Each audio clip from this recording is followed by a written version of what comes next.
בסדר.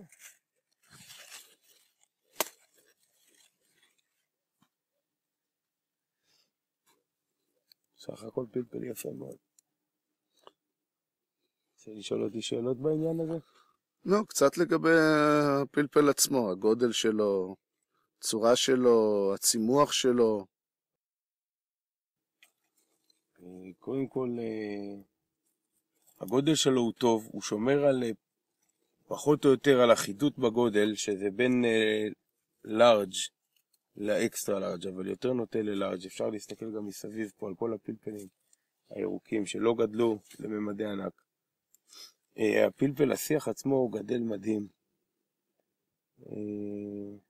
אפשר לראות את זה.